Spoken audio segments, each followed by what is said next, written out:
your bathing suit? Is that your overbite? Now one of you will be the drowning victim, and I'll be the victim. All your life.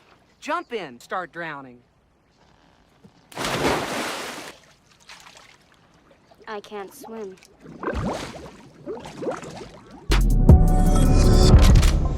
What's up, guys? It's Benny. There's a great old Ronald Dahl quote that goes something like this: if you are wicked and twisted on the inside, then no matter what you look like, you are guaranteed to become hideous, ugly, wicked, and twisted on the outside.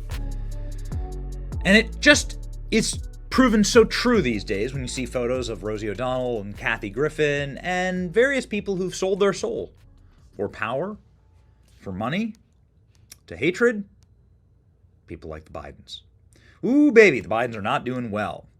Here's a photo of Hunter Biden from about 10 years ago, right? Here's Hunter visiting China with his dear old dad. Got to bring home the billions. He's just such a smart man to investment. Hunter Biden, he's such an intelligent guy. Here's Hunter Biden courtside at an NBA game with Joe Biden and Barack Obama. Man, he's just doing great. Look at Hunter, young and flashy and ready to get to work. What the hell happened to Hunter Biden? Oh, no. Jeez. This is like a advertisement to not do drugs, kids. It's like an advertisement to not defraud the government, not hide your illegal firearms and trash cans across from schools, to not cheat on your wife and get your brother's widow addicted to crack, to not be a degenerate criminal, and to not commit obscene amounts of clandestine frauds against your own people. Ladies and gentlemen, Hunter Biden is angry, not just because he, looks literally like a corpse or like an animatron from the Haunted Mansion, but also because nobody voted for his dad, and he's very upset about that. Hunter Biden's going to the press and doing podcasts now about how much his dad matters and how Democrats were disloyal. They weren't loyal to his dad, Hunter Biden says, and that's why they lost. Hunter Biden eviscerates Kamala Harris for betraying his father and making astonishing health cover-up claim. Let's read. Former President Joe Biden's inner circle continues their efforts to set the record straight. Biden's son Hunter broke his post-election silence in an angry scolding of the party for abandoning his father after his historically bad debate. We lost last election because we didn't remain loyal to the leader of the party, says Hunter Biden, in my position. That's my position. And we had the advantage of incumbency. We had the advantage of an incredibly successful administration. Lay off the crack pipe. And the Democrat party literally melted down. And the so-called party meltdown led to his father ending his presidential campaign and passing the torch to Kamala Harris, who lost the presidency in spectacular fashion. Harris, Hunter Biden implied, did not have the same draw with the American electorate that his father did. Hunter Biden unleashed criticisms of the Democrats at this new stupid podcast led by the former host of the DNC, Jaime Harrison. Goodness gracious. This look terrible. Hunter Biden also raged at the best-selling Original Sin book by Jake Tapper. The book revealed towards the end of the presidency, Biden struggled to remember the names of his closest donors and family members. The president's son said the idea of a conspiracy was made up to sell books. Really? Every single day, hundreds of people, Hunter Biden said. You can't get one of them to go on the record to say, I saw the president do X. Hunter's comments emerged as former Biden aides are stonewalling Republican investigators and closest confidants. Oh, no. Here's Joe Biden's doctor, for instance. Yeah. Jill Biden's chief of staff. Former First Lady Jill Biden, longtime personal assistant Anthony Bernal, pleaded the fifth, along with Biden's doctor, Kevin O'Connor. Got it. Because that's what you do when you're innocent. Hunter Biden, not looking great.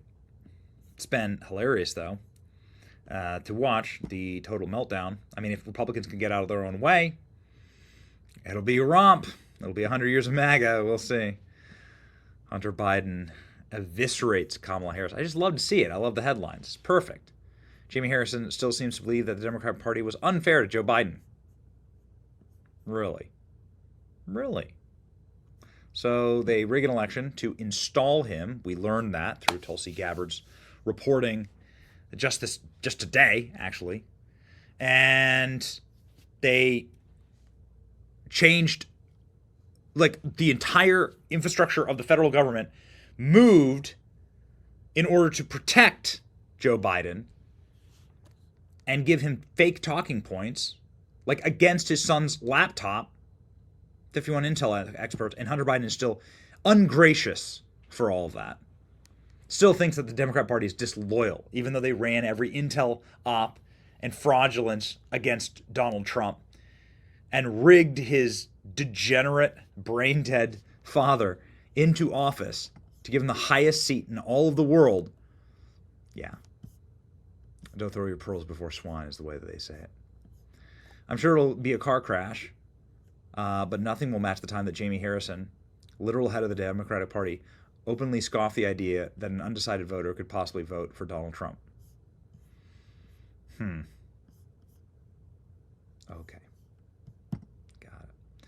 Hunter Biden gave his first 2025 interview to Jaime Harrison for his new podcast, telling Harrison that Democrats lost last year because they didn't remain loyal to his dad. Harrison didn't disagree. Oof, man. Holy smokes.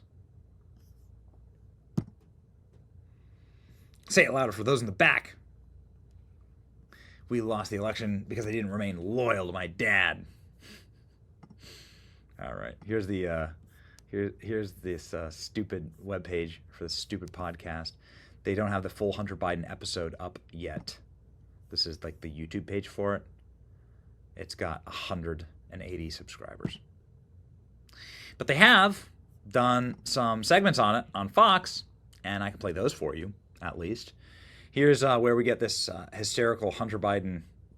Goodness gracious, look at how bad that dude looks. Hysterical Hunter Biden breakdown here. Fox must have gotten like a little press snippet of it or something. But please, enjoy. Or don't. But I love to see the Democrat Party bursting into flames. Go. Do you think Joe Biden was involved in some cover-up? Do you think Jake Tapper's telling the truth when he says that I was the acting chief of staff of the president? I was in that White House 12 days over the course of the last 2 years of the administration. Clearly, because I had other things going on. Okay?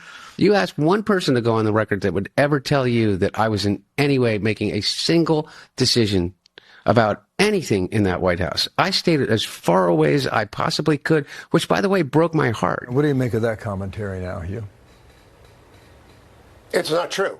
I just finished reading the book 2024 by Josh Dawsey and two colleagues who investigated thoroughly the campaign.